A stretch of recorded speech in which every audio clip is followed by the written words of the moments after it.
ఒక తండ్రి, ఒక భర్త మస్కట్ నుంచి మన దగ్గరకు వచ్చిండు. తీరా చూస్తే తనకి ఎంతగా క్వాలిఫికేషన్, హై క్వాలిఫికేషన్ లేకుండా మేడం. పెళ్లికుండా అడగలేదా మీరు? కానీ ఎక్కడ ప్రాబ్లం అయింది అని చెప్పండి ఒకసారి. first. అప్పులు పెరుగుతున్నాయి సార్, అప్పులు అవుతున్నాయి. నేను నా లైఫ్లో అనుకుంటా నేను చేసిన పెద్ద మిస్టేక్ అదొక్కటి సార్. నేను కాళ్ళు కూడా మొక్కాను మేడం.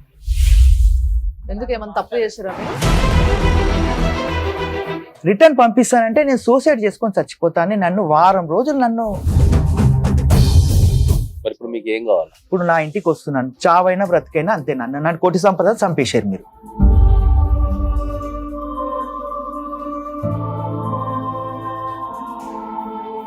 విడిపోయి అంత పెద్ద గొడవ ఎక్కడ జరిగింది మీ ఇద్దరికి? అంటే సెకండ్స్ లేట్ అయినా కూడా ఫోన్ ఎందుకు లిఫ్ట్ చేయలేదు ఇప్పటి వరకు? ఎక్కడ ఉన్నావు? ఎవరికి అడిగి పోయినావు? ఏం చేసినావు? ఒక భార్య భర్తలు పెళ్లి చేసుకుని ఇద్దరు పిల్లల్ని కన్నోళ్ళు విడిపోయే కారణం అయితే వినిపించట్లేదు మీ దగ్గర నుంచి. నన్ను ఇట్లా చేసేటోడు నన్ను ఇబ్బంది పెట్టాడు అని చెప్తే మీకు అది కరెక్ట్ గా అనిపించేదేమో మీకు. మీకు ఆ ఇంటి మీద రైట్ కావాలా వద్దా? ఉండరా? ఉంటాడు. మీ పిల్లలు నీ దగ్గరకు వస్తారని నమ్మకం ఉందా? మరి ఇప్పుడు 2 సంవత్సరాలు నాతో మాట్లాడని ఇవ్వకుండానైతే భయం అయితే పెట్టారు వాళ్ళకి.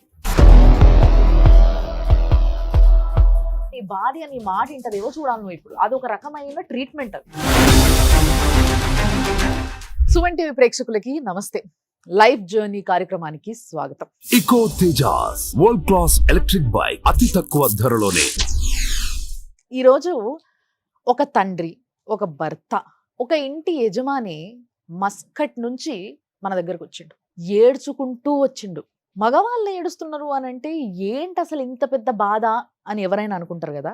మరి ఈయన బాధ ఏంది, ఈయన చింత ఏంది, అసలు మన సుమన్ టీవీ మెట్లెక్కడానికి కారణం ఏంది, ఈ విషయాలు తెలుసుకోవడానికి అండ్ ఆయనకి మన వైపు నుంచి ఏదైనా సహాయం చేయొచ్చా, ఆయన వైపు న్యాయం ఉందా అనేది చూడ్డానికి ఈరోజు మనం అడ్వకేట్తో పాటు ఇక్కడ కూర్చోవడం జరిగింది. మీ అందరికీ తెలుసు కదా.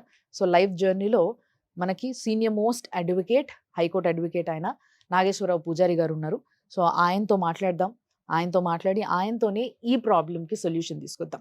సార్ నమస్తే. నమస్తే అండి. నమస్తే మేడం. సో శేఖర్ గారు మస్కట్ నుంచి వచ్చారు. సరేనా? మస్కట్ లో ఏం జాబ్ చేస్తుండే? Office assistant cum accounts. ఎన్ని వర్క్ సంవత్సరాలు చేస్తాను. ఉన్నారు అక్కడ? 2003 నుంచి టిల్ మొన్నటి వరకు సార్, ఆగస్ట్ వరకు. ఆగస్ట్ లో ఫైనల్లీ క్యాన్సిల్ చేసుకొని వచ్చాను సార్ నేను. సో ఇప్పుడు చెప్పండి మీ సమస్య ఏంది అనేది. అసలు 2009లో నాకు నల్గొండ వాస్తవులైన గుంటి యాదగిరి వాళ్ళ కూతురుతో మ్యారేజ్ అయింది సార్. ఏం పేరు మీ వైఫ్? సంతోషిని సార్. మస్కట్లో నేను అక్కడే ఉన్నాను సార్, జాబ్ చేస్తున్నాను. మా రిలేటివ్స్, కజిన్ బ్రదర్స్ వాళ్ళు టైలరింగ్ లో ఉన్నారు సార్ అక్కడ. నాకు ఇప్పుడైతే ఎవరైతే మా అమ్మాయిని ఇచ్చారో నా మామయ్య వాళ్ళ చుట్టాలు కూడా 2-3 అక్కడ ఇదే సేమ్ ఫీల్డ్ లో టైలరింగ్ లో లేడీస్ డ్రెస్సెస్ కుట్టుతారు సార్ వాళ్ళు. ఆ సందర్భంలో వాళ్ళు ఇక్కడికి రావడం పోవడం చూసి నన్ను అక్కడ చూశారు సార్. చూసి అబ్బాయి బాగున్నాడు అని చెప్పి మా కజిన్ బ్రదర్స్ అడిగారంట. సరే మా అమ్మాయి ఉన్నది, మరి మా అమ్మాయి బాగుంటది, చదువుకున్నది, జాబ్ చేస్తుంది హైదరాబాద్ లో. ఏం జాబ్ చేస్తున్నారు? తను కోర్నాక్ డయాగ్నోస్టిక్ అంటే ఇక్కడ డయాగ్నోస్టిక్ సెంటర్ అని ఇక్కడ దిల్షు నగర్ లో ఉంది మేడం. అందులో ల్యాబ్ సెక్షన్ లో ఇందులో వర్క్ చేస్తుండే. మీ పేరెంట్స్ ఏం చేస్తారు? ఇంతకు ఎక్కడ ఉంటారు? మా పేరెంట్స్ ఇక్కడ హైదరాబాద్ లోనే. హైదరాబాద్. మా నాన్నకి పారాలిసిస్, ఆయన 15 years నుంచి బెడ్.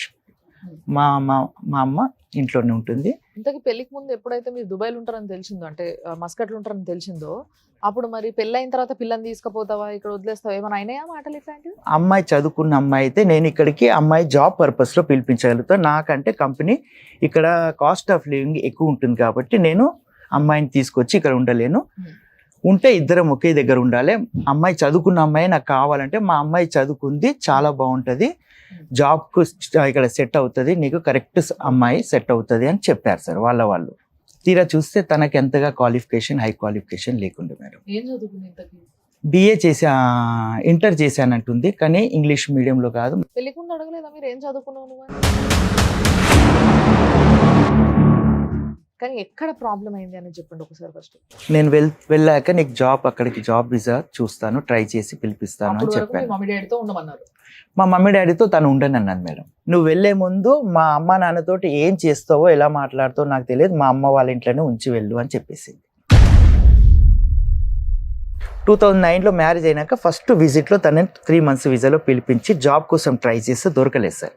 దొరకలేకుంటే మళ్ళీ తను రిటర్న్ వెళ్ళాల్సి వచ్చింది. ఫ్యామిలీ విజిట్ అంటుంది. ఆ వీసా తీసుకొని తను 2 years వీసాలో పిలిపించాను. పిలిపించిన తర్వాత అప్పటికే మాది 2011లో సార్ ఇది జరిగింది. పిల్లల కోసం అనుకుని ప్లాన్ చేసుకున్నాం కాబట్టి తను కన్సీవ్ అయింది సార్. ఫస్ట్ కన్సీవ్ అయినప్పుడు 6 months ప్రెగ్నెన్సీలో డాక్టర్స్ ట్రావెలింగ్ చేయొచ్చు అన్నప్పుడు వాళ్ళ సిస్టర్ని కూడా విజిట్లో పిలిపించి తనకు తోడుగా పంపించాను హైదరాబాద్కి. 2011లో మాకు September 1 బాబు పుట్టాడు సార్. 15లో నేను సేవింగ్ చేసుకున్న అమౌంట్ తోటి ఒక ఇల్లు తీసుకున్నాను సార్. అప్పటికి నాకు ఒక 15 lakhs వరకు సేవింగ్ ఉండే. నేను వెళ్ళిన దగ్గర నుంచి ఆవిడకి అమౌంట్ పంపిస్తే మా అమ్మ నాన్న ఖర్చులకు కూడా ఆవిడే వెళ్ళి ఇచ్చేది సార్. లోను నాకు ఇచ్చారు మేడం. నా సాలరీ సర్టిఫికేట్ అక్కడ నుంచి పంపించాను. నా 6 months previous statement, bank statement, salary transfer అనేది అదొకటి, నా పాస్పోర్టు, నా ఐడి అవన్నీ ఇండియన్ ఎంబసీలో అటెస్టెంట్ చేయించి పంపిస్తే వాళ్ళు నాకు లోన్ పాస్ చేశారు సార్. మా వైఫ్తో రిక్వెస్ట్ చేశాను, ఇప్పుడు నేను రావాలి రిజిస్ట్రేషన్ అంటే మళ్ళీ నాకు కుదరదు కదా, మరి ఇప్పుడు ఎట్లా ఇలాంటి ప్రాసెస్ అంటే తను ఏమన్నది, మేడం ఇల్లు నా పేరు మీద రిజిస్ట్రేషన్ చెయ్యి, లేడీస్ పేరు మీద చేస్తే జిఎస్టీ ఒక 2 lakhs వరకు తగ్గుతుంది అని నాకు ఒకటి చెప్పింది సార్. పవర్ ఆఫ్ అటెండ్ నాకు మెయిల్ చేస్తే అది ప్రింట్అవుట్ తీసుకొని నేను అది ఫిల్ చేసి మొత్తం డీటెయిల్స్ ఇండియన్ ఎంబసీలో అటెస్టేషన్ చేసి నా ఫోటో పెట్టి అటెస్టేషన్ చేసి పంపించాను. ఎవరెవరు ఉంటున్నారు ఆ ఇంట్లో? తీసుకున్న తర్వాత నుంచి మా అత్త, మా మామ, మా బావమరిది, మా వైఫ్ వాళ్ళ తమ్ముడు, వాళ్ళ సిస్టర్. అంటే ప్రెషర్ చేసేదా మీ భార్య మిమ్మల్ని ఇంత పంపించాలి ఎవ్రీ మంత్ అని? నాకు నా శక్తికి మించిన ఖర్చులు అయిపోయాయి సార్. అప్పులు పెరుగుతున్నాయి సార్. అప్పులు అవుతున్నాయి. నేను 50,000 పంపించినా సరిపోదంట సార్, 70,000 పంపించినా సరిపోదు, 1,00,000 రూపాయలు పంపించినా సరిపోదంట సార్. అప్పులు అవుతున్నాయి అనుకుంటా 2020లో మళ్ళీ తను టాప్ ఆఫ్ ద లోన్ అని మళ్ళీ 10 లక్షలు బ్యాంక్ నుంచి లోన్ తీసింది సార్. బ్యాడ్ లక్ ఏంటి సార్, అక్కడి నుంచి నా స్టార్ట్ అయింది సార్. అస్సలు టైం అంటే నాకు బ్యాడ్ లక్ అక్కడి నుంచి. కరోనా వచ్చింది, నా సాలరీ తగ్గింది ఒకవైపు సార్, ఇక్కడ ఈఎంఐ పెరిగింది సార్. టాప్ అప్ ఎందుకు తీశారు మరి? అప్పులు అయినాయి అంటుంది సార్. మీరు బయట ఎక్కడ ఇండియాలో అప్పులు చేశారా? మా చెల్లెల దగ్గర 4 లక్షలు తీసుకున్నా, మా తమ్ముడి దగ్గర 2 లక్షలు తీసుకున్నా. వాళ్ళందరూ మీరు ఇల్లు కొనుక్కున్నప్పటి నుంచి మీ ఇంట్లోనే ఉన్నారు. నేను వెళ్ళగానే నా ఇంట్లో వచ్చి వాళ్ళ హస్బెండ్ తోటి నా ఇంట్లో ఉండడం స్టార్ట్ చేసింది. మా మరదలు, మీ మరదలు వాళ్ళు ఒక సపరేట్ రూమ్ నంది హిల్స్ లో తీసుకున్నారు. నేను ఇచ్చిన ఫర్నిచర్ వాళ్ళకి వచ్చిందంతా అందులో పెట్టి లాక్ వేసి రెంట్ కడుతున్నారు, కానీ అక్కడ ఉండట్లేదు. ఎందుకు ఉండట్లేదు అని అడిగితే ఆమె ఎయిర్పోర్ట్లో జాబ్ చేస్తుంది. నైట్ షిఫ్ట్కి వెళ్తే డే అంతా పడుకుంటుంది, డే షిఫ్ట్కి వెళ్తే నైట్ అంతా వచ్చి పడుకుంటుంది. ఆమెకు అదే లైఫ్ స్టైల్ అలవాటు అయిపోయింది సార్. మరదల వాళ్ళ హస్బెండ్ కూడా ఎన్నిసార్లు, ఎందుకంటే నాతోటి క్లోజ్గా ఉండే సార్, పెళ్ళైన కొత్తలో చెప్పుకున్నాడు నాకు, ఇలా కరెక్ట్ కాదని చెప్తున్నా నా మాట వింటలేదన్న, ఇట్లా ఉండడం కూడా కరెక్ట్ కాదు అని మా అమ్మ నాన్నలు కూడా అన్నారు. సడకుని ఇంట్లో ఉండడం కరెక్ట్ కాదు, నువ్వు అట్లా ఉంటాం, మేము ఎట్లా వస్తాం మీ ఇంటికి, మీరు రెంట్ హౌస్ ఉన్నది అక్కడ ఉండరు అంటే కూడా మా వైఫ్ వింటలేదు అని చెప్పేసి వాళ్ళ అమ్మ నాన్నతో కూడా చెప్పారంట. ఇల్లు కొన్నప్పుడు మీ భార్య మిమ్మల్ని అడిగిందా, మరి మా అమ్మ నాన్న మా చెల్లె తమ్ముడు వచ్చి ఇక్కడ ఉంటారంట, నేను ఉంచుకుంటా, నువ్వు లేవు కదా, నాకు తోడు ఉంటారని అడిగిందా? మీ అమ్మ నాన్నతోటి మాట్లాడతాను, వాళ్ళని ఇక్కడ తీసుకొచ్చి ఉంచుతాను, నేను వాళ్ళకి నీ గార్డియన్గా ఉంటారని చెప్పేసి మా అత్త మామని, మా మరదల్ని, మా వైఫ్ వాళ్ళ తమ్ముడిని, సిస్టర్ని తీసుకొచ్చి మా ఇంట్లో ఉంచాను సార్. నా లైఫ్లో అనుకుంటా నేను చేసిన పెద్ద మిస్టేక్ అదొక్కటి సార్. ఫైనల్ గా మీరు ఫైనాన్షియల్ ప్రాబ్లమ్స్ ఉన్నాయని చెప్తున్నారా? ఫైనాన్షియల్ ప్రాబ్లం నుంచి పర్సనల్ లైఫ్లోకి వచ్చేసింది సార్. ఏముంది పర్సనల్ లైఫ్ లో? ఇందులో ఇంటర్ఫియర్ వాళ్ళ అమ్మ నాన్న చాలా ఇన్వాల్వ్ అయిపోయి మొత్తం మా వైఫ్ తోటి ఏం చెప్పారో తెలియదు సార్, ఆ భగవంతుడికే తెలుసు, మొత్తం నెగిటివ్ మైండ్గా చేసేసారు ఆమెను. ఇప్పుడు మా మధ్యలో మనస్పర్ధాలు, గొడవలు, నాతో మాట్లాడకపోవడాలు, నెలల కొద్దీ మాట్లాడదు సార్. పిల్లలు మాట్లాడి అంటే వీడియో కాల్ చేస్తే కూడా మాట్లాడించేది సార్. 20 నుంచి స్టార్ట్ అయ్యాయి గొడవలు. అలా జరుగుతూ 22లో వచ్చాను, నాతో ఎవ్వరూ మాట్లాడలేదు. జస్ట్ ఏదో వచ్చాను ఒక గెస్ట్ లాగా. మా వైఫ్ వాళ్ళ బ్రదర్ మ్యారేజ్కి ఉన్నాను, నాకు చేయాల్సింది చేశాను, పెట్టేది పెట్టాను. మళ్ళీ వెళ్ళిపోయే టైంలో గొడవలు జరిగాయి. తను ప్రతిదానికి అప్పుడు మీరు మాట్లాడలేదా మీ వైఫ్ తో? ఏమైంది? ఎందుకు మాట్లాడేది మాట్లాడలేదు? మేడం. ఏంటి సంగతి? నేను కాళ్ళు కూడా మొక్కాను మేడం. ఎందుకు ఏమైనా తప్పు చేశారా మీరు? తప్పు నేను చేయలేదు మేడం. మరి కాలేదు. నాతోటి ఎందుకు మాట్లాడట్లేదు నేను అదే అడిగాను మేడం. స్టార్టింగ్ లో విజిట్ లో పిలిపించాను కదా, తనకు జాబ్ దొరకకపోతే నేను రిటర్న్ పంపిస్తానంటే నేను సూసైడ్ చేసుకొని చచ్చిపోతానని నన్ను వారం రోజులు నన్ను నిద్ర లేకుండా తిండి లేకుండా నన్ను బెదిరించింది సార్. ఇప్పుడున్న పరిస్థితి ఏముంది మరి? ఇప్పుడు తనకు డివోర్స్ కావాలంట సార్. నేను వద్దు అంటున్నది. డివోర్స్ ఎందుకు కావాలంటే కారణం ఏంది? కారణం చెప్పు అంటే, నువ్వంటే నాకు ఇష్టం లేదు, నీతో ఉండదలుచుకోలేదు, నిన్ను చూసి చూసి నీతో నేను భరించలేకపోతున్నాను, నువ్వు నేను పెళ్లి చేసుకున్న నుంచి నన్ను టార్చర్ పెడుతున్నావు అని అంటున్నది. మేము కలిసే లేము అసలు. 2020 వరకు బాగానే ఉన్నాం సార్. ప్రతి దానికి ఆయన వచ్చి నా ఇంట్లో ఉన్నప్పటి నుంచి ఆయన నన్ను కంపారిజన్ చేస్తున్నారు సార్. ఆయన ఐటీలో జాబ్ చేస్తాడు, 1 lakh అబౌవ్ సంపాదిస్తాడు. ఇప్పటి వరకు మీరు చెప్పినట్టు అయితే నార్మల్ గా అన్ని కుటుంబాల్లో జరిగే విషయాలే. మేము ఇంకా యాక్చువల్ గా ఎప్పుడెప్పుడు పెద్ద విషయం ఏమని ఉంటుందో ఏం చెప్తారని చూస్తున్నాం. ఇప్పుడు మీ పిల్లలు ఎక్కడున్నారు? మా వైఫ్ దగ్గరనే మీ ఉన్నారు సార్. పిల్లలకు మీకు అటాచ్మెంట్ ఎట్లుంది? లేదు సార్, 2 years నుంచి నా సరిగా కాంటాక్ట్ లో లేరు సార్, ఎందుకు? మాట్లాడివ్వట్లేదు. మరి మీరు పెద్ద మనసులో పంచాయతీ లాంటిది ఏం పెట్టలేదు? సొసైటీలో ఉన్న పెద్ద మనుషులందరూ వచ్చారు సార్. వాళ్ళు ఎంత నచ్చి చెప్పారు, కలిసి ఉండండి భార్య పిల్లలు, మీరు మీ మధ్యలో ఏది ఉన్నా కనీసం పిల్లల కోసం కలిసి ఉండండి. నేను కోరేది కూడా అదే సార్. నువ్వు నాకు ఏదో చేసి పెట్టాలి, నువ్వు నాతోటి, నేను నీ నుండి ఏది ఎక్స్పెక్ట్ చేయను. నేను నా పిల్లలకి తల్లిలాగుండు, నేను వాళ్ళకి తండ్రిలాగా ఉంటాను. 2 bedrooms ఉన్నాయి కదా, ఒక బెడ్రూమ్లో నువ్వు ఉండు, నాతో మాట్లాడకపోయినా పర్వాలేదు, నేను చచ్చేంత వరకు మాట్లాడకపోయినా పర్వాలేదు, నేను ఫోర్స్ చెయ్యా, నా పిల్లలకు తండ్రిలాగా ఉంటాను. నేను పుట్టినప్పటి నుంచి వాళ్ళతో లేను సార్. నేను కనీసం ఇప్పుడు వచ్చినాను, వాళ్ళతో ఉండనివ్వు అని అంటే కూడా యాక్సెప్ట్ చేస్తలేదు సార్. పోనీ పైన ఒక ఫ్లోర్ వేసుకున్నాను, ఒక రూమ్ వేసుకొని ఉంటాడమ్మా అని చెప్పినా కానీ వినట్లేదు సార్. ఎందుకు విడాకులు అంటే, నాకు ఆయనతో ఉండడం ఇష్టం లేదు సార్. అనుమానం, ప్రతి దానికి అనుమానం. అంటే ఏం అనుమానించినాను సార్? ఆమెకి ఏమన్నా ఇల్లీగల్ కాంటాక్ట్స్ ఏమైనా ఉన్నాయా?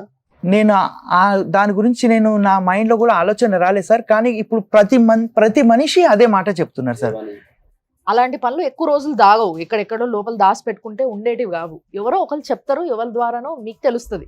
అట్లా ఎవరన్నా చెప్పిండ్రా మీకు? లేదు మేడం, నాకు అట్లాంటి అనుమానమే లేదు మేడం. నేను చెప్పినా నమ్మను. ఇప్పుడున్న ప్రాబ్లం ఏముంది మీకు? ఇప్పుడు నేను అన్ని వదులుకొని వచ్చాను సార్. ఈవెన్ నేను జాబ్, ఎంత మంచి జాబ్ సార్. ఆమెకి పార్లర్ కోర్సు కూడా నేర్పించాను సార్. అక్కడికి పిలిపిస్తే 30,000-40,000 వస్తుంది, లేదా ఓన్ పార్లర్ నేను పెట్టిస్తాను, 1 lakh వరకు ఇన్కమ్ వస్తుంది, ఇక్కడికి రా. నాకు ఎన్ని రోజులని, నేను భార్య పిల్లల్ని దూరం ఉంటే నేను ఎన్ని రోజులని బ్రతకాలి ఇట్లా అని అడిగాను సార్. నేను రాను అంటది. వాళ్ళ నాన్న అంటే నా బిడ్డని పంపియను అంటాడు. వాళ్ళ నాన్న ఎక్కడున్నాడు? నా కొడుకు పుట్టిన తర్వాత ఆయన ఏదో లీవ్ లో వచ్చారు సార్. ఆ తర్వాత వాళ్ళ ఫ్యామిలీ వాళ్ళు ఇంకా నువ్వు వెళ్ళని అవసరం లేదు, ఎన్ని సంవత్సరాలు కష్టపడతావు అని ఆయన పాస్పోర్ట్ లాగేసుకొని ఆయన పోనివ్వలేదు సార్. అదే ఇప్పుడు ప్రధానంగా ఏంటంటే, మీరు చెప్పిన దాంట్లో 2 విషయాలు ప్రధానంగా మనం చర్చించాల్సిన విషయాలు 2 ఉన్నాయి. ఒకటి, నీ సొంత ఇంట్లోకి నేను పోనివ్వడం లేదు అనేది ఒక ఆరోపణ. రెండోది, ఆమె డైవోర్స్ ఇస్తా అంటుంది అనేది 2వ ఆరోపణ. ఇంతే కదా? రెండో విషయం.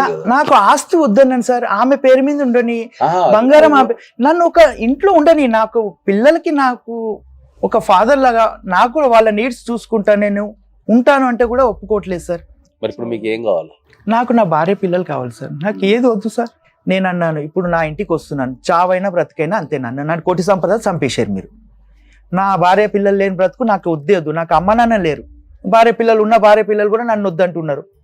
ఇంకా నేను ఎందుకు బ్రతకాలి? నేను ఇంటికి వస్తానంటే ఒకటే మాట చెప్పాడు సార్ మా వైఫ్ వాళ్ళ బ్రదరు, ఆ అభిమన్యు రెడ్డి అని.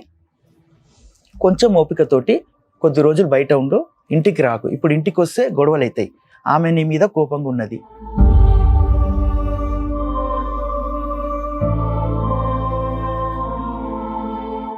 ఒక పని చేద్దాం సార్, అయితే ఒక్కసారి వీళ్ళ వైఫ్ తో కూడా మాట్లాడదాం. మరి ఆమె ఏం చెప్తుందో, ఆమె యాంగిల్ ఏందో చూసి విన్న తర్వాత ఒకసారి మాట్లాడదాం. హలో, సంతోషిని గారా?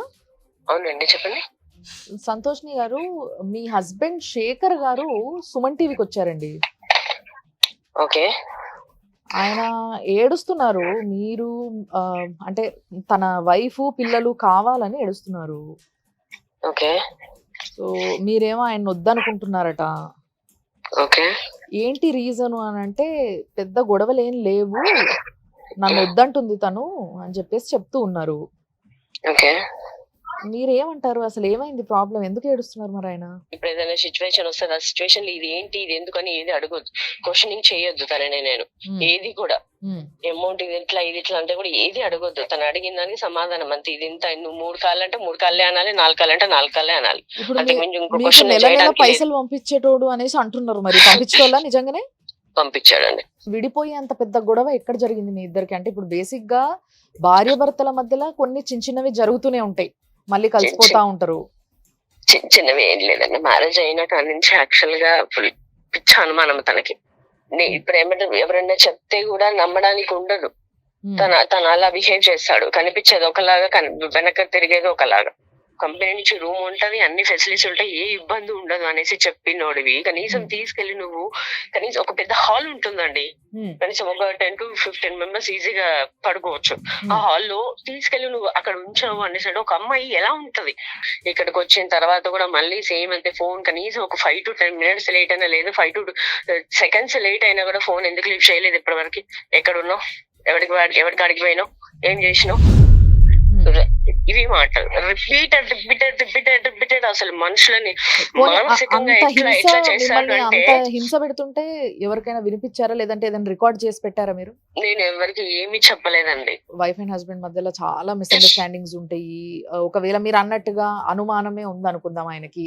ఒకవేళ అనుమానమే ఉన్నా కూడా అది మీ ఇద్దరు ఒక దగ్గర ఒక స్ట్రెచ్ లో లేకపోవడం వల్ల కలిగిందే కావచ్చు అనుకుందాము. ఇన్ని సంవత్సరాలుగా పెళ్ళయి ఇన్ని సంవత్సరాలుగా దూరం ఉన్నారు కాబట్టి. మరి ఇప్పుడు ఆయన అన్ని వదిలేసుకొని 2 years నాకు నా కూడా భార్య కలిసినే ఉన్నా పిల్లలే కదా మేడం. కావాలి అని ఇటు వచ్చారు కదా.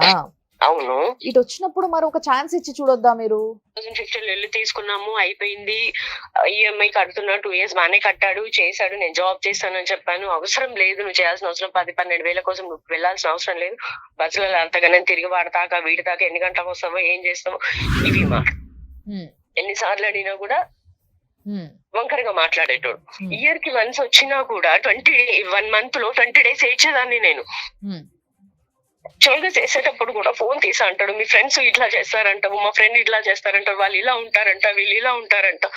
వాష్రూమ్ లో స్నానం చేసేటప్పుడు కూడా కన్నంలో పెంచి చూసేటాడు మేడం. అక్కడ ఉన్నప్పుడు ఎవరికి చెప్పుకోవాలి ఇవన్నీ? ఎవరు రోజులు బాగానే చూసేవాళ్ళు? ఉన్నారు కదా. మా హస్బెండ్. మీ హస్బెండ్ నిన్ను చూస్తే ప్రాబ్లం ఏంటమ్మా నీకు? అమ్మా, నన్ను చూసినప్పుడు నీకు అవసరం ఏముంది మేడం? నీకు అవసరం ఏముంది? అట్లా కొంచెం చూడాల్సిన అవసరం ఏముంది నీకు? ఏదైతే ఆయన ఇందాక ఒక వీడియో కూడా చూపించిండ్రు, ఇంటి ముంగట వచ్చి ఇంటి ముంగట దిగిన తర్వాత కూడా మీ తమ్ముడు గేట్ మీద నుంచి ఆయన కొడుతూ ఉన్నాడు కదమ్మా. ఓకే, అది కరెక్ట్ కాదు కదా. పోనీ మీ ఓకే మేడం. మీ- మీ హస్బెండ్ మిమ్మల్ని ఎప్పుడైనా కొట్టాడా? ఎందుకు కొట్టలేదు? కొట్టండి కదా. ఏది కూడా ఒక భార్య భర్తలు పెళ్లి చేసుకుని ఇద్దరు పిల్లల్ని కన్నోళ్ళు విడిపోయే కారణం అయితే వినిపించట్లేదు నీ దగ్గర నుంచి. నన్ను ఇట్లా చేసేటాడు, నన్ను ఇబ్బంది పెట్టాడు అని చెప్తే మీకు అది కరెక్ట్ గా కనిపించేదేమో మీకు. మీరు విడాకులు కావాలంటున్నారట కదా, విడాకులు పంపించారా? నోటీస్ పంపించారా ఆయనకి? ఇంకేం పంపించలేదు మేడం. మరి ఏంటి మీ ఉద్దేశం ఏంటి? మీ ఇద్దరు పిల్లలు ఉన్నారు, ఇద్దరు పిల్లల జీవితం నాశనం అయిపోతుంది కదా మీరు ఇద్దరు విడిపోతే. అయినా నువ్వు సేమ్ యాక్షన్ అలాగే ఫైనాన్షియల్ గా అలాగే చేసావు, మానసికంగా అలాగే చేసావు, శారీరకంగా అలాగే చేసావు. ఎవరన్నా వీడియోస్ ఇస్తారా చెప్పండి మేడం మీరు? వీడియోస్ ఎవరి దగ్గర ఉన్నాయి? ఎవరన్నా వీడియోస్ నా దగ్గర ఉంటే ఈ పాటికి ఎప్పుడో నేను చేసేదాన్ని. ఇప్పుడు ఏమనంటే ప్రూఫ్స్ అడుగుతారు. నేను ఎక్కడి నుంచి ప్రూఫ్స్ తీసుకురావాలి మేడం? ఏం వీడియోస్ తీసాడమ్మా? ఇవన్నీ 4 గోడల మధ్యలో కూడా వీడియోస్ తీసేవాడు మేడం. మిమ్మల్ని వీడియో తీసేవాడా? ఎస్, అవును మేడం. మిమ్మల్ని వీడియో ఎవరన్నా తీసింది మీరు చూసారా? చూసాను. ఆ సెల్ పగల కొట్టింది కూడా నేనే ఫస్ట్ లో. మీ ఇద్దరు పిల్లలు మైనర్లు, ఇద్దరు పిల్లల గురించి మీరు ఏం ఆలోచించారు? ఈ పిల్లలకి ఎప్పుడైనా తండ్రి ఎంత ఇంపార్టెంటో తల్లి అంత ఇంపార్టెంట్. తల్లి ఉంటే సరిపోదు, తండ్రి కూడా అంతే ఇంపార్టెంట్. ఏం చెప్తారు మీరు దాని గురించి? Okay madam, 100% right. అలా అని తల్లికి ఒక్కదానికే ఉంటేనే సరిపోదు కదా మేడం, తండ్రికి కూడా ఉండాలి కదా. ఇప్పుడు తను వచ్చి దగ్గర అమ్మా, దగ్గర 2-3 ఆయన years వచ్చినప్పటి అవుతుంది నుంచి మేడం. 2 years నుంచి పిల్లలతో మాట్లాడనివ్వలేదు అని చెప్పేసి చెప్తున్నాడు ఆయన. అది 100% తప్పు మేడం. పిల్లల గురించి నేను ఆలోచించాను కాబట్టి నువ్వు ఆలోచించి నిలబెట్టిన దాన్ని నన్ను ఎట్లాగో సంకలనకి ఇచ్చినావు. నన్ను అనుమానించినవో, తిట్టినవో, కొట్టినవో, 10 మందిలో పెట్టినవో, ఏం పెట్టినవో నీ మనసాక్షికే తెలుసు.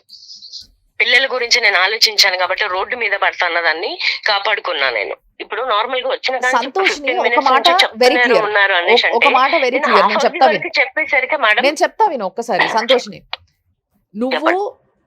ఒకటి మీ భర్తతో కలిసి ఉంటావా? 2, భర్త నువ్వు ఇద్దరు కలిసి కొనుక్కున్న ఇల్లుని ఆయనని ఉండనివ్వకుండా బయటికి తోసే అర్హత నీకు లేదు.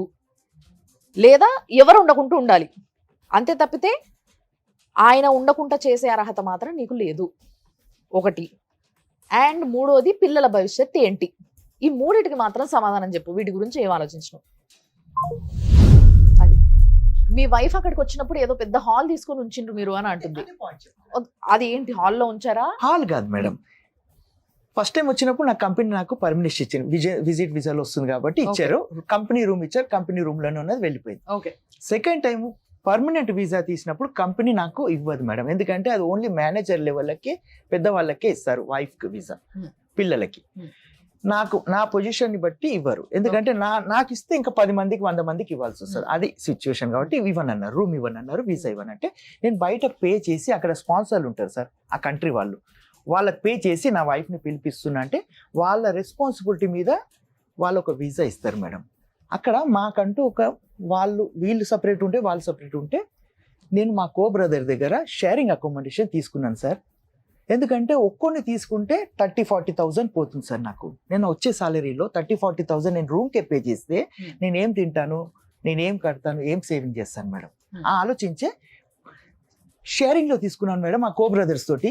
తను 6 months కన్సీవ్ ఎలా వస్తుంది మేడం, నేను హాల్లో పడుకోబెడితే.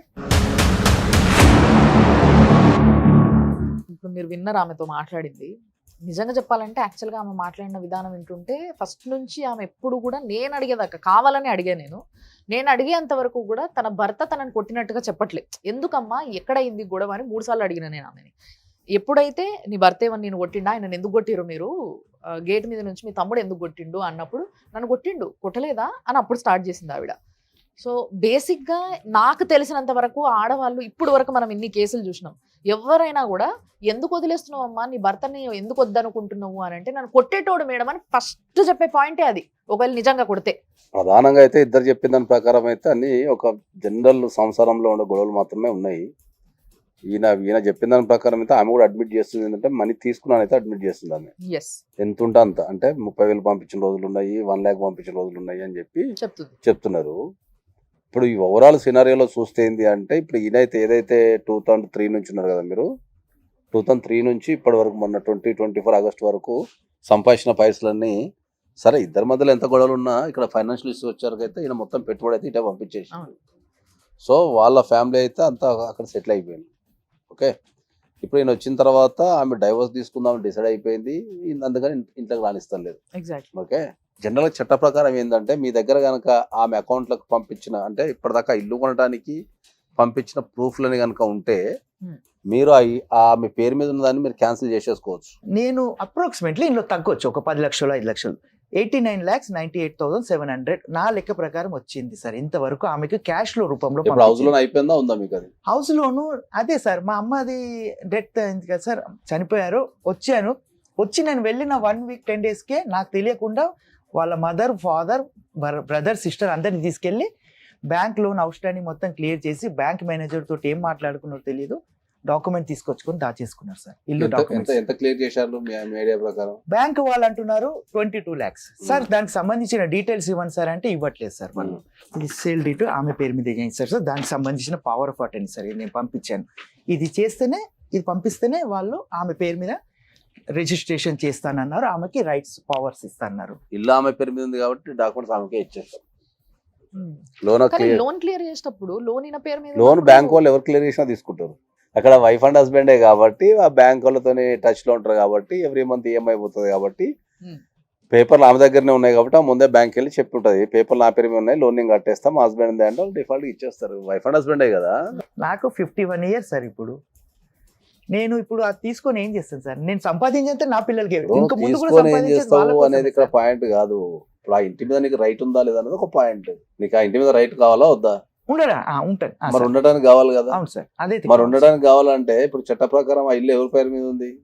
నా భార్య పేరు మీద. మరి ఆమె నేను రానియదు కదా. రానివ్వట్లేదు సార్. మరి ఆ ఇంట్లో ఉండటానికి రైట్ కావాలంటే నువ్వు క్లెయిమ్ చేసుకోవాలి కదా.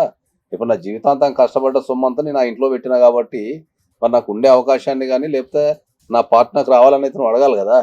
తప్పకుండా. మరి నువ్వు అన్ని అడగకుండా పోయి నన్ను ఉట్టిగా పోయి ఇంట్లో పంపేంటే ఎవరు పంపిస్తారు నిన్ను? అన్ని ఏది వద్దు అనుకోని అన్ని ఆమె పైన పెట్టేసి, అంటే ఒక్కొక్కరు ఒక్కోలా ఉంటారు, అందరు ఆడోళ్ళు అట్లా ఉంటారని నేను అనట్లే. కొందరు నువ్వు చూయించే ప్రేమజాలు నువ్వు దూరం ఉన్నా అనుకునేటోళ్ళు చాలా మంది ఉన్నారు ఆడవాళ్ళు.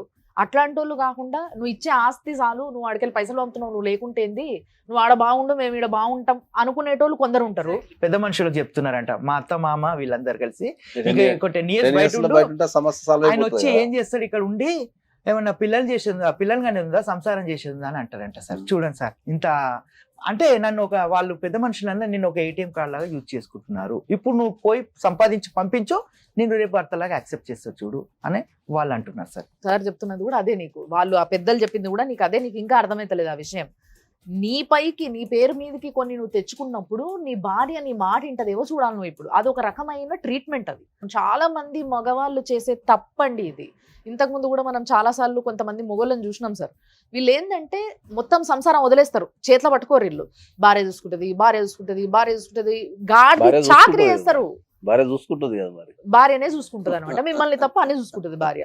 సో ఇదే జరుగుతుంది. ఎంత అంటే భార్య భర్త అంటే సగం సగం, అంటే భర్త సంపాదించి పెట్టడం, భార్య ఇల్లు సంసారం సరిచేయడం కాదు. రెండు ఇద్దరు కలిసి చేసుకునే రోజులు ఇవి.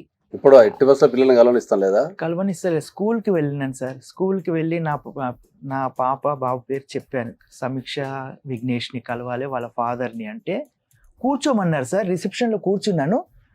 ఒక్క 5 minutesలో ఆమె రిసెప్షన్ ఆమె కాల్ వచ్చింది నాకు, సార్ ఇప్పుడు కుదరది, మీరు కలవడం కుదరది అని చెప్పేసి పంపించేశారు సార్. మీరు పిల్లల్ని చూడాలనుకుంటే మీరు కోర్టుకి వెళ్ళి మీరు విజిటింగ్ రైట్స్ వేసుకోవాలి. నా పిల్లల్ని నేను చూడాలనుకుంటున్నా అని చెప్పి కోర్టుకి వెళ్ళి మీరు విజిటింగ్ రైట్స్ వేసుకుంటే కోర్టు పర్మిషన్ ఇస్తుంది మీకు కలవడానికి. అప్పుడు ఎవరు ఆపనికి లేదు. ఇంకా మీ పిల్లలు నీ దగ్గరకు వస్తారని నమ్మకం ఉందా మరి? ఇప్పుడు 2 సంవత్సరాలు వస్తారంటే వస్తారంటే వచ్చి ఉండడం అని కాదు, వాళ్ళకి కలవడానికి భయం అయితే గానీ- పెట్టారు మేడం. నాతో మాట్లాడని ఇవ్వకుండానైతే భయం అయితే పెట్టారు వాళ్ళకి. అదే ఇప్పుడు నువ్వు వాళ్ళతోని అనుబంధం పెంచుకోవాలంటే నువ్వు కంపల్సరీ కోర్టులో కేసు వేసుకుంటే, విజిటింగ్ రైట్స్ వేసుకుంటే కోర్టు గ్రాంట్ చేస్తుంది. అప్పుడు మీరు కంపల్సరీ కలవాల్సి వస్తుంది. కాబట్టి అప్పుడు మీ బాధ చెప్పుకోనో మరి ఏదో చెప్పుకొని మరి వాళ్ళతో నువ్వు మింగిల్ కాగలిగితే, నా కుటుంబంలో కలవగలిగితే దాన్ని కలిసే అవకాశం ఉంటుంది. లీగల్గా అయితే నువ్వు 3 పనులు చేయాల్సి వస్తుంది.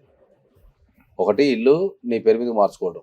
ఎందుకంటే అందులో కట్టిన సొమ్మంతా నీది కాబట్టి, నేను భార్య మీద నమ్మకంతో అక్కడ పంపించాను కాబట్టి, ఇప్పుడు నాకు సౌలభ్యం లేనందువల్ల నేను మావిడ పేరు మీద చేసిన, ఇప్పుడు నేను వచ్చినా కాబట్టి నా ఇల్లు నా పేరు మీద మార్చండి, పేమెంట్స్ అని న్యాయం కనుక మీరు కోర్టులో వేసుకుంటే ఇల్లు నీ పేరు మీద మారే అవకాశం ఉంటుంది. Okay sir. అదొకటి చేయాలి లీగల్గా. Okay sir. రెండోది, నీకు పిల్లలతో అనుబంధం పెంచుకోవాలా, ఫ్యామిలీ కావాలనుకుంటే నువ్వు ఇమీడియట్లీ కోర్టుకి వెళ్ళి చైల్డ్ విజిటింగ్ రైట్స్ వేసుకోవాలి.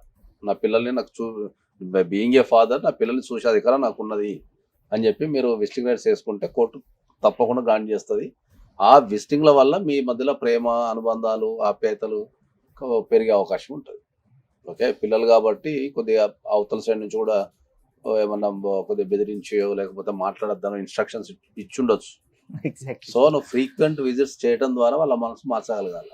అండ్ ఇంకోటి, అది. ఈయన భార్యను కోరుకుంటున్నాడు కాబట్టి ఆయన కౌన్సిలింగ్ కూడా మనం మీ భార్య కోరుకుంటున్నావు కాబట్టి మనకు జనరల్ కౌన్సిలింగ్ ఇప్పించుకోవచ్చు, పిలిపించచ్చు. కౌన్సిలింగ్ రాకపోతే నువ్వు డైరెక్ట్ RCR అనే ఒక పిటిషన్ ఉంటుంది, దాన్ని రెస్టిట్యూషన్ ఆఫ్ కాంజుగల్ రైట్స్ అంటాం మనం. అంటే నా భార్యతో కలిసి జీవించే అవకాశాన్ని నాకు ఇవ్వండి అని చెప్పి మీరు కోర్టులో వేసుకుంటే కోర్టు ఆమెను పిలిచి కౌన్సిలింగ్ చేయడం కానీ, లేకపోతే నువ్వు గట్టిగా చేస్తే ఆమె కార్డు ఇవ్వడం కూడా జరుగుతుంది. నీ సమస్య కంపల్సరీ లీగల్ ద్వారానే సాల్వ్ అవుతుంది. ఎందుకు అంటే ఆల్రెడీ నువ్వు ట్రై చేసినావు, పెద్ద మనసులో ట్రై చేసిండు, 2 స్టేజ్లు దాటిపోయినాయి సార్. కాబట్టి ఇక మీకు PS వరకు కూడా పోయింది కాబట్టి నెక్స్ట్ లెవెల్లో మీకు కోర్టు అయింది. అంటే చాలా రోజులు గుంజిరు దాన్ని. మీరు అట్లీస్ట్ ఇప్పుడైనా మీరు చెయ్యాల్సినవి ఓ స్టేజ్లోనే, ఎప్పుడైతే గొడవలు దూరం పెరుగుతుందో అప్పుడే చేస్తుంటే ఈ పాటికి సాల్వ్ అయిపోయేది. బట్ చాలా డిలే చేశారు కాబట్టి అట్లీస్ట్ ఇప్పుడుకైనా ఇంకా డిలే చేయకుండా మీరు కోరుకుంటున్న కోరికను తీర్చుకోనికి మీరు ఏం చేసిండ్రు అంటే, నేను ఇవి చేసిన అని చెప్పడానికి అట్లీస్ట్ ఫస్ట్ సార్ చెప్పినవన్నీ మీరు ట్రై చేస్తే, దాన్ని బట్టి వాళ్ళు కూడా వాళ్ళ సైడ్ నుంచి మారి మీ దగ్గరకు వస్తే, ఎప్పుడైనా 2 చేతులు కలిస్తేనే చప్పట్లు అన్నట్టుగా ఇద్దరు కలవాలనుకుంటేనే కలవగలుగుతారు అల్టిమేట్గా. మేము కలిపితేనో, మీరు కలిస్తేనో, ఇంకొకరు అది కాదు అది. సో ఇద్దరు 2 వైపుల నుంచి అనుకునేలాగా నీ ప్రయత్నం నువ్వు చేయాలి. ఇన్ని రోజుల నుంచి నువ్వు చేసింది ప్రయత్నం కాదు, అసలు చేయలేదు. సో అట్లీస్ట్ ఈ విధంగా ప్రయత్నం స్టార్ట్ చేయండి. ఓకే, మీకు ఏమైనా అడ్వైస్ కావాలన్నప్పుడు డెఫినెట్గా సార్ మీకు అడ్వైస్ ఇస్తారు. ఒకవేళ మీకు మళ్ళీ సార్ ఇది పరిస్థితి, ఈ పిటిషన్ వేసినా, ఇది అయ్యింది, ఇది జరిగింది, ఇప్పుడు నెక్స్ట్ ఏం చేయాలి అంటే ఆయన మీకు చెప్తారు. ఓకే, సో బాధపడకండి, ఏడవకండి. మగవాళ్ళు ఏడిస్తే కూడా బాగుండదు కానీ బాధ మేడం చెప్పలేను. నాకు నేను సర్వస్వం వాళ్ళే అనుకున్నాను మేడం. ఇప్పుడు వాళ్ళే నన్ను ఇంత ఇచ్చేసినందుకు నాకు సో కొంచెం జాగ్రత్త నా ఉండండి, పిల్లలంటే strong నాకు ఉండండి. చాలా ప్రేమ మేడం. ఎందుకంటే పుట్టినప్పటి నుంచి వాళ్ళతో లేను. Hmm. అప్పుడప్పుడు వచ్చి చూసేవాడిని, చేసేవాడిని. ఇప్పుడు వచ్చి ఉందామనే టైంలో ఇలా జరిగిపోయింది. So thank you sir, thank you so much for the advice. Thank you అండి. Thank you madam. చూసిండ్రు కదా, ఇది ఇంటింటికి ఒక చరిత్ర ఉంటుందబ్బా. కొంతమంది నాకు అసలు ఎవ్వరూ వద్దు అని కొత్త దారులు పట్టే వాళ్ళు ఉంటే, కొంతమంది ఎన్ని సంవత్సరాలుగా దూరం ఉన్నా కానీ నా ఇల్లు, నా పెన్లాం, నా పిల్లలు, నా సంసారం అని ఆలోచించి వాళ్ళ కోసం మాత్రమే బతికేటోళ్ళు కొందరు ఉంటారు. ఇలాంటి వాళ్ళని వదులుకుంటున్నారు అని అంటే ఆడవాళ్ళు ఆలోచించాలి. అలాంటి వాళ్ళు దొరకని వాళ్ళు ఎంతోమంది భూపైన ఏడుస్తూ ఉన్నారు. కాబట్టి మనం తీసుకునే డెసిషన్ ఎప్పుడైనా వైజ్గా ఉండాలి. జీవితాలని, ఇళ్ళని, సంసారాలని కాపాడే విధంగా ఉండాలి తప్పితే మొత్తం మన యొక్క కల్చర్ని నాశనం చేసే విధంగా ఉండొద్దు అనే ఒక రిక్వెస్ట్ మాత్రం చేయగలుగుతున్నాను నేను. సో దయచేసి దీనిపైన కొంచెం ఆలోచించండి. చూస్తూనే ఉండండి సుమన్ టీవీ.